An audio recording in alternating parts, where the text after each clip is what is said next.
Hello world, my name is Richard and I thought I'd do a more topical video this time, and it's based on this idea of Gary Stevenson and wealth tax and his on Newsnight, which I didn't see, but I saw the video by Phil Morehouse about the whole issue. It was a very good video, I recommend it.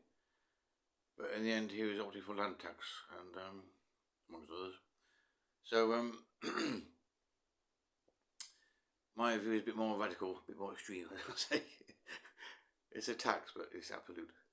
So the background to this is partly I've actually met members of the aristocracy when I was working in Kent, and I also included J. Cusi Mark because I met him outside the House of Commons one day in London. I had a chat with him. He's kind enough to have a chat with me, and we discussed inheritance and the whole issue. And in the end, we kind of both concluded, at least I did, that inheritance should be banned completely. And he kind of walked away at that point, but as I recall. So, what bothered me about the aristocracy is because they're long established and they got the inheritance from generation to generation, the wealth is kept intact. They make sure of it. They just love wealth, just love it. Don't know why they do this. It's a bit puzzling, that is. But the whole culture is kind of the Viking one for the Norman invasion, and it hasn't really changed much since, in my view. It's quite ancient.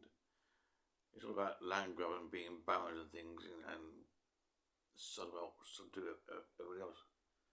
About being rulers and the ruling elite, and they make sure it is.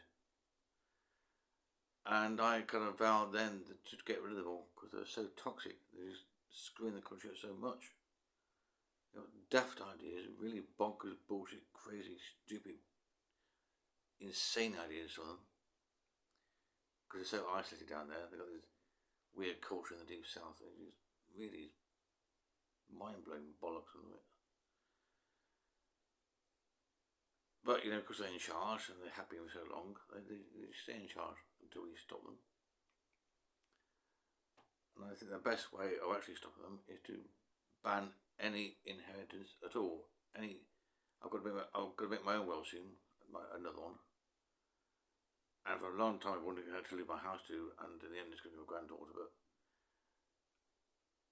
if it wasn't for her, I could well be minded to pass it on to the local community. I just don't see why not. It could then become social housing people.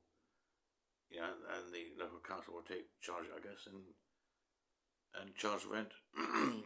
And the more people pass on their houses to the state in that way, the local community, then the lower the rents become. More housing available, the price reduces. So that sounds good to me. And the big bonus, if we ban inheritance, then the wealthy wankers in the deep south can't perpetuate their madness so much. I'm sure they'll find ways around it. I mean, what we do with these big estates is a bit debatable. I'm sure some could be made by the National Trust, which actually should be government or community owned itself rather than just being a charity. But or some could be turned into holiday parks, perhaps, or maybe some kind of community people, village thing could live there. There's quite a few options. And there's places could turn to museums or whatever, or more community buildings to use for libraries and so forth. A bit perhaps, but who knows. Anyway, I'm sure there's options. The whole thing is basically the property should be owned by the state. Ideally local people, or at least manage it locally, on behalf of all. And I guess that's too Marxist for many people. I don't think I'm one of such, but that's kind of definitely radical. It works, why not? Just why not do this? I'm sure the people who own the Daily Mail and so forth will moan about it if they get to hear about this notion, but why not do it? What's the problem?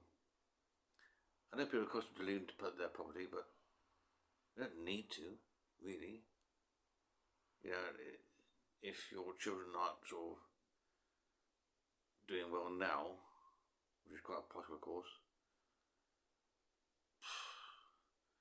then again, that's really a separate issue. The property should not be involved so much. It should not be used as wealth. It's housing. It should not be used as an asset. It really should not be. It all stands to this kind of idea that English man's home is his castle. I mean, if you've actually got a castle, you can defend it. But you haven't, and you're actually owned by the bank or whatever. Then it's really actually meaningless. You know, ownership doesn't actually.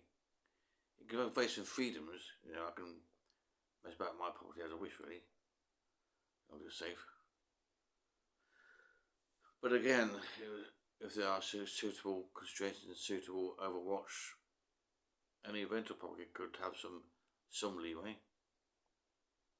It's already done with housing associations, I believe. So it's all manageable. I'm sure it's all doable. It's just about having the mindset to actually do it. So that's my kind of contribution to the wealth tax idea, land tax stuff. Make it all state owned. Bye.